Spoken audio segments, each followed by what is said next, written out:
আচ্ছা খুড়ো, রাখালডাঙ্গার চরে কিসের মন্দির আছে গো?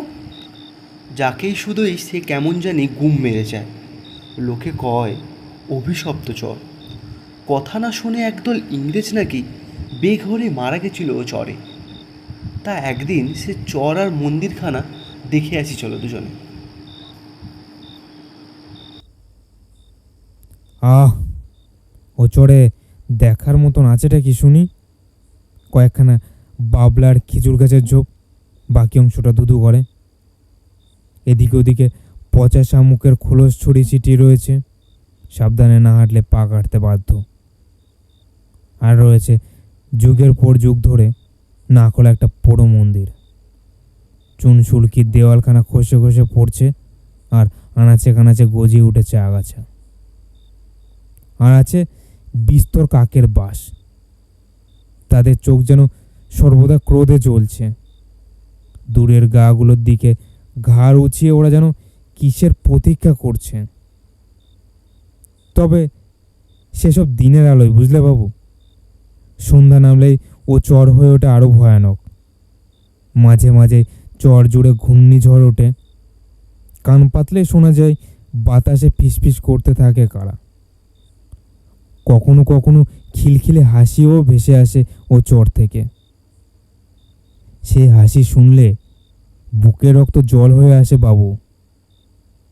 থেকে থেকেই চরের এখানে সেখানে আগুন জ্বলে ওঠে এখনো আপনা আপনি। তখন ও চড়া সাধারণ চর থাকে না, সাক্ষাৎ মৃত্যুপুরী হয়ে যায়। মানুষ তো কোন ছাড়, কোনো কুকুর বিড়ালও ভুল করে ও চড়ে পা দিলে সে আর বেঁচে ফেরে না। পাওয়া যায় তার ছিন্ন ভিন্ন লাশ। সেইবার পালেদের নকর্তা বইয়ের লাশ ও চর থেকে পাওয়া গেল। লোকে কয় নিশির ডাকে সাড়া দিয়ে ফেলেছিল ভুল করে। তা বাবু, অমন নৃশংস লাশ দেখলে দু চোখের পাতা এক করতে পারতে না তুমি। সারা শরীর কে বা কারা যেন খুবলে খুবলে খেয়েছে। চোখ দুটো ঠেলে বেরিয়ে আসতে চেয়েছে যেন।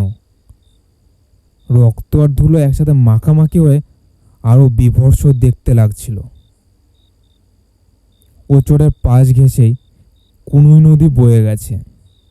সারা বছর তেমন জল থাকে না, কিন্তু বর্ষায় একদম ফুলে ফেঁপে ওঠে ওই নদী। তখন ছোটোখাটো নৌকো চলে ওই নদীতে।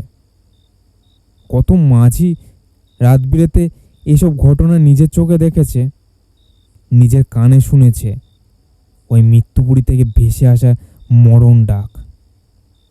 মাঝিরাও একরকম ওই চরকে এড়িয়েই চলে। সেই কোনো এক কালে এক গরিব বামুনের বিঘে দুই জমি বিশুদ্ধ ভাসিয়ে নিয়ে যাওয়ায় অভিশাপ পেয়েছিল এই নদী। তারপর থেকে একটু একটু করে নাকি সরে যাচ্ছে এই নদী। সেই কারণেই এপারে চরের জন্ম হয়েছে। তবে এই মন্দির কিন্তু বাংলার ইতিহাসে ওতপ্রোতভাবে জড়িয়ে আছে, যদিও ইতিহাস মনে রাখেনি এদের কথা।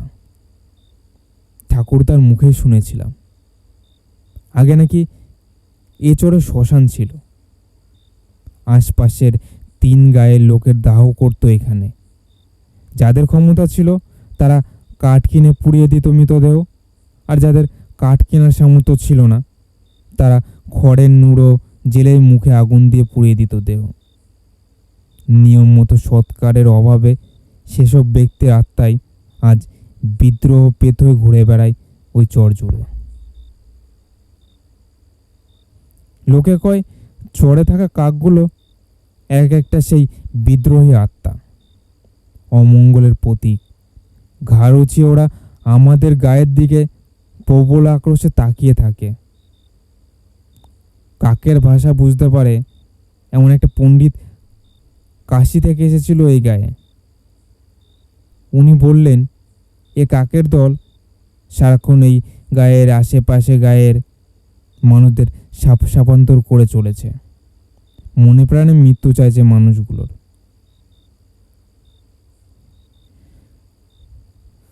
তবে বাবু, এটা তো নিমিত্ত মাত্র। আসলে গায়ের উপর মা ধূমাবতীর রোজ দৃষ্টি পড়েছে। ধূমাবতীর নাম নিশ্চয় শুনেছ। 10 মহাবিদ্যার অন্যতম দেবী ধূমাবতী। দেবীর মলিন বসনা, রথারোহী, হাতে কুলোঝাঁটা এসব ধারণ করেন। দেবীর বাহকই হলো এই কাক। পাড়াগাঁয়ের মানুষদের আজও এই কাকের ডাক শুনলে বুক কেঁপে ওঠে এক অজানা অমঙ্গলের আশঙ্কায়। ভজা বারুজের মুখে শুনেছিলাম নাকি গোড়ার তীর্থে পেতের দল এই কাক রূপ ধারণ করে এসে হাত থেকে ছু মেরে খাবার ছিনিয়ে নিয়ে যায়। তা শাস্তে বলে দেবী দুর্গার ধূমো বা ধোঁয়া থেকে নাকি এই ধূমাবতীর সৃষ্টি হয়েছে। দেবী শিবহীনা, দেবী মহাশূন্যের প্রতীক। 10 মহাবিদ্যার সবচেয়ে কঠিন সাধনা হলো এই ধূমাবতী আর ছিন্নমস্তার সাধনা। বিন্দুমাত্র ত্রুটি হলেই মৃত্যু অনিবার্য। সাধনার প্রতি পদে পদে বাধা দেয় দেবীর সহচরকারী হাকিনী, ডাকিনী প্রমুখ পিশাচগণ। আর এই দেবীর বাস শ্মশানে, অর্থাৎ এই বামাচারী ক্রিয়ার মাধ্যমেই দেবীর পুজো করতে হতো। দেবী ভক্তদের মুখ প্রদান করেন। ভোগ হিসাবে মাকে উৎসর্গ করতে হয় রক্তের সাথে মদ মিশিয়ে, নরম মাংসের সাথে কাকের টাটকা কলিজা বটের পাতার উপর। সেসব কাজে বিন্দুমাত্র ভুল হলেই নেমে আসে ঘোর বিপদ। শাস্তে বলে দেবী সর্বদাই ক্ষুধার্ত আর তৃষ্ণার্ত। সবশেষে করতে হয় মহাযজ্ঞ। সে যজ্ঞের আগুনে শত্রুর নামে একটা জ্যান্ত কাককে আহুতি দিতে হয়।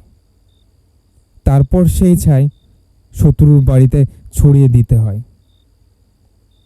তবে সে কাক যে সে কাক হলে চলবে না।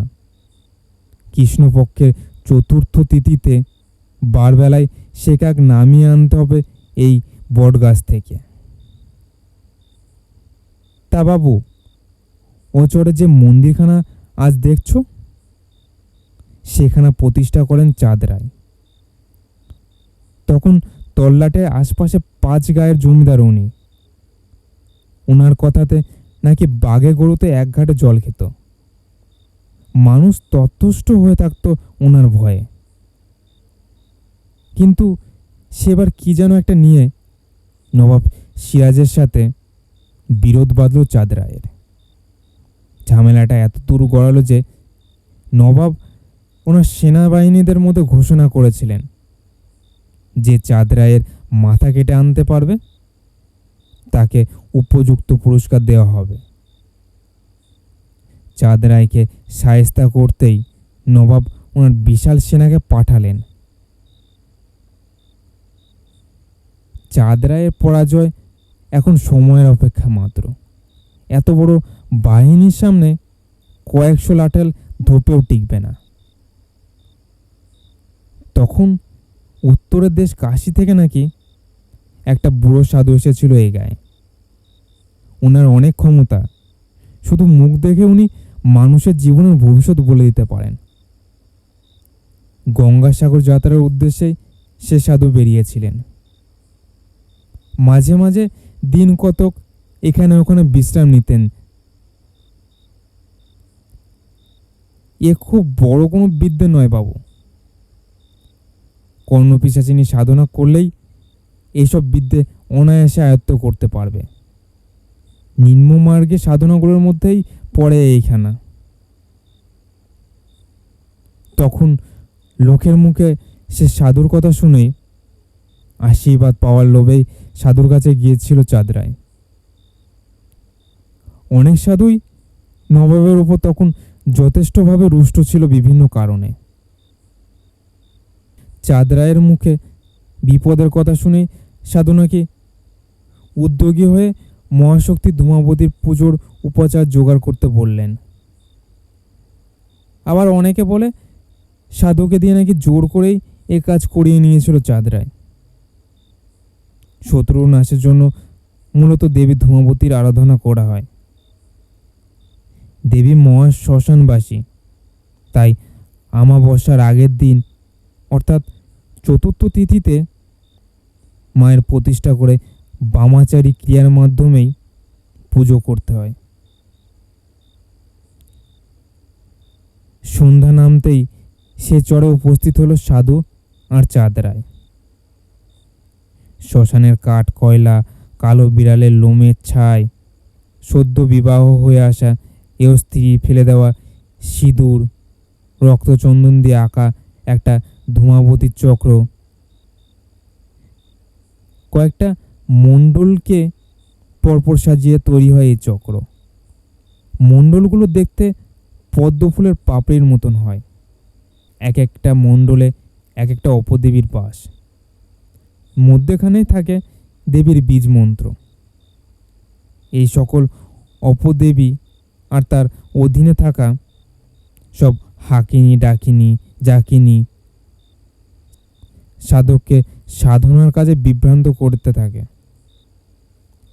এদের তুষ্ট না করতে পারলে বাবু লক্ষ্যে পৌঁছানো যায় না। মণ্ডলের মধ্যে কুড়ি সাজিয়ে দেওয়া হয়েছে বিশেষভাবে। ভাগাড়ের পচতে থাকা মৃতদেহ থেকে সংগ্রহ করা চর্বি দিয়ে জ্বালানো হয়েছে প্রদীপ। এইসব কাজে ঘিয়ের মতো শুভ জিনিসের ব্যবহার করা নিষিদ্ধ। পাশেই থালাতে রয়েছে কিছু শুকনো জবা ফুল।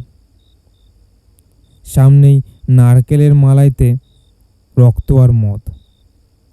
পাশেই কাকের লাল কলিজা, ঝাঁটা, কুলো। সাধু প্রথমে গাঢ় বন্ধন করলেন দুজনেরই। এসব কাজে দেহ বন্ধন ভীষণ জরুরি। তারপর মন্ত্র পড়তে শুরু করলো। আস্তে আস্তে গম্ভীর হয়ে আসতে থাকলো গলার স্বর। চারপাশে ঘুটঘুটে অন্ধকার। প্রদীপের সামান্য আলোয় অন্ধকার তো যায় না, বরং আলো আধারিতে পরিবেশটা তৈরি হয়েছে আরো ভয়ানক। অবশ্য এই ভয়ানক সাধনা আমিও নিজের চোখে দেখেছি বাবু। চাঁদ রায়ের মুখ থেকে এরোর মাধ্যমে গোটা গায়ে ছড়িয়ে পড়েছে সে সাধনা।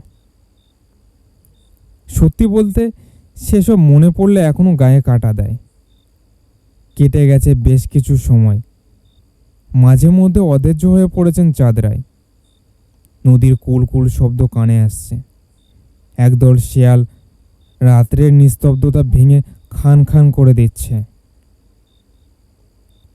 হঠাৎই ভারী পায়ের আওয়াজে শিউরে উঠল চাঁদ রায়।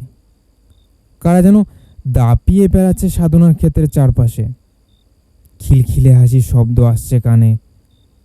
সে হাসি কখনো জোরে, কখনো আস্তে, ক্রমশ তা দুর্বিষহ হয়ে উঠেছে কানে।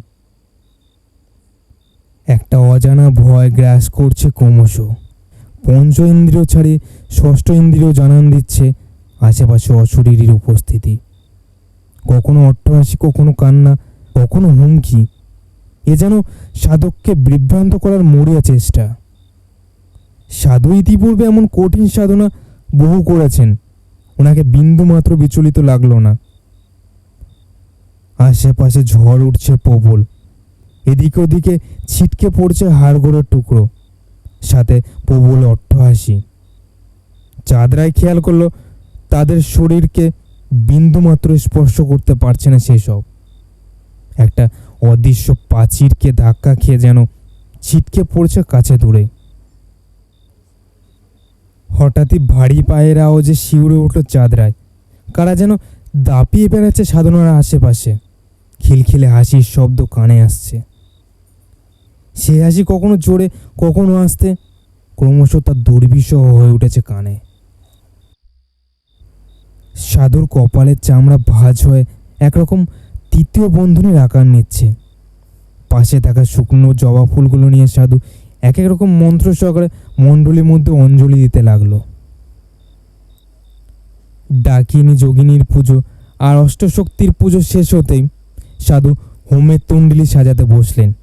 হাতখানে করে বেশ কিছু বেলকাঠ দিয়ে সুন্দর করে সাজানো হয়েছে। তন্ডিলে 4 কোণে 4টে লেবু, গোটা হলুদ সহ আরও কিছু কিছু জিনিস রাখা আছে। একসাথে কিছুটা দূরে কিছু কাক ডেকে উঠল। তার সাথেই এক ঝড়ো বাতাস উড়িয়ে নিয়ে এলো এক তীব্র মরা পচা গন্ধ। একটা খিলখিলি মেয়েলে হাসির শব্দ ক্রমশ দূর থেকে কাছে এগিয়ে আসছে। চাঁদরায়ের সর্বাঙ্গে কাটা দিয়ে উঠেছে। রাত্রের বেলায় এমন করে কাকের ডাক উনি আজ অবধি শোনেননি। ইতিমধ্যে জ্বলে উঠেছে হোমের কাঠ। মন্ত্র সহকারে শ্বেত সর্ষের আহুতি পড়তে লাগলো তাতে। আগুনের ছোটায় চাঁদরায় দেখল এক পিশাচি এগিয়ে আসছে ক্রমশ। গায়ে মাংস বিশেষ নেই, চোখগুলো চেরি ফলের মতন লাল আর স্থির, নখগুলো অস্বাভাবিক রকমের বাঁকার বড়, ঠোঁটের পাশ দিয়ে রক্ত গড়িয়ে পড়ছে, মাথার চুলগুলো ফুরফুর করে হাওয়ায় উড়ছে। চারপাশে তীব্র খটখটে আওয়াজ, যেন বুকের পাঁজরের হাড় কেউ প্রবল আক্রোশে গুঁড়ো গুঁড়ো করছে। চাঁদরায় আর সহ্য করতে পারলেন না। চোখের সামনেই অন্ধকার হয়ে আসছে ধীরে ধীরে, অস্পষ্ট হয়ে আসছে মন্ত্রের আওয়াজ। মাটিতে জ্ঞান হারিয়ে লুটিয়ে পড়লেন। এভাবে কতক্ষণ কেটেছে কে জানে। জ্ঞান ফিরতে চাঁদরায় অনুভব করলো চারপাশে বিশ্রী মাংস পচা গন্ধ। চোখের সামনে একটা জ্যান্ত কাক আগুনের মধ্যে ছটফট করতে করতে ঝিমিয়ে পড়েছে। সে এক বিভৎস নারকীয় দৃশ্য। চাঁদরাইকে দেখে সাধু এসে বললেন, মায়ের প্রকট রূপ সহ্য করতে পারলি নে? মাথাটা ঝিমঝিম করছে চাঁদরায়ের। একটা রাতচড়া পাখি মাথার উপর কপাক চক্কর মেরে উড়ে গেল। টলমলো পায়ে কোনো মতে প্রাসাদে ফিরল জমিদার চাঁদরায়। কয়েকদিনের মধ্যে চাঁদরায় খবর পেল নবাবের সেনাবাহিনী ফিরে যাচ্ছে নবাবের জরুরি তলব পেয়ে। সাহেবদের সাথে নাকি নবাবের যুদ্ধ অবশ্যম্ভাবী। তারপর যুদ্ধ লাগলো দেশে ইংরেজ সাহেবদের সাথে নবাবের। সেই যুদ্ধের ফলাফল তো তোমরা ইতিহাসে পড়েছই। শুনেছি নাকি নবাবের বিশাল সেনাবাহিনী হুড়মুড় করে ভেঙে পড়েছে মাত্র কয়েক ঘন্টাতেই। সেই সাধুরও আর পরের দিন কোনো খোঁজ পাওয়া যায়নি।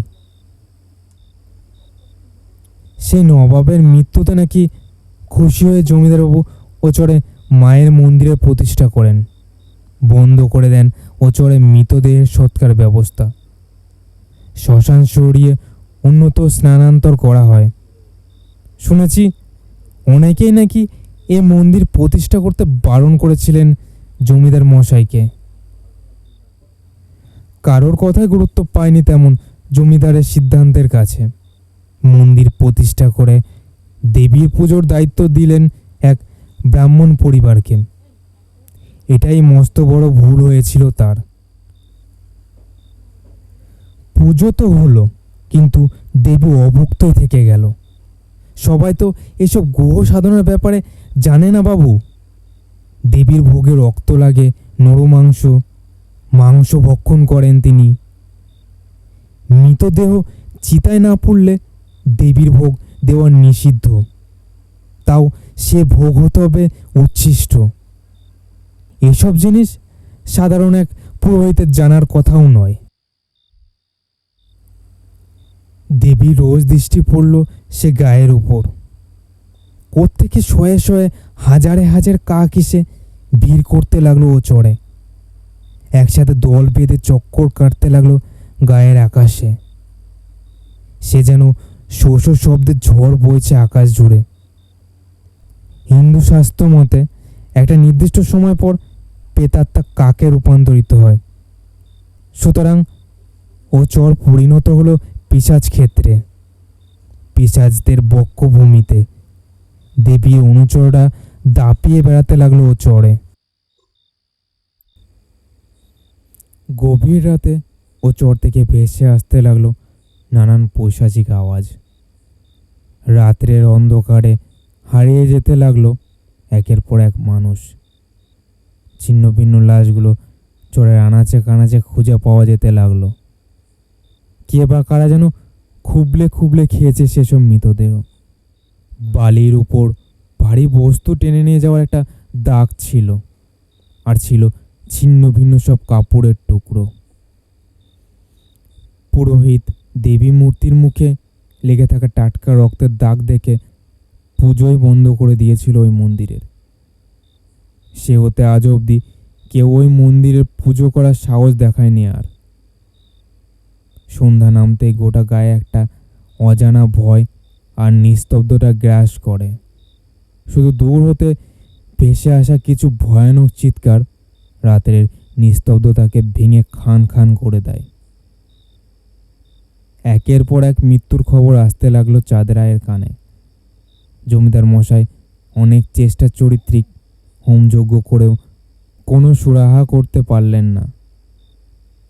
শোনা কথায় জমিদার চাঁদ রায় নিরুদ্দেশ হয়ে গেছিল কয়েকদিনের মধ্যেই।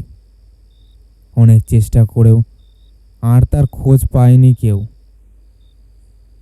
তারপর পেরিয়ে গেল বহু বছর। জমিদারি প্রথা উঠে গেলেও শতাব্দীর প্রাচীন জমিদার বাড়ির ধ্বংসাবশেষ আজও দেখা যায়। মন্দিরে তালা ঝুললেও সে চর আর মন্দির শতাব্দী প্রাচীন অভিশপ্তটা নিয়ে আজও দাঁড়িয়ে আছে। আজও চরের বুকে মাঝে মাঝে মেলে গায়ের কোনো না কোনো হতভাগ্যের ছিন্ন ভিন্ন লাশ। একবিংশ শতকের বুকে দাঁড়িয়ে এখনো মেলেনি এর প্রতিকার। তুমি হয়তো খেয়াল করোনি বাবু, কারণে অকারণে রোজই কেউ না কেউ মরছে আশপাশের এই তিন গায়ে। নইলে যে মায়ের ভোগ হয় না।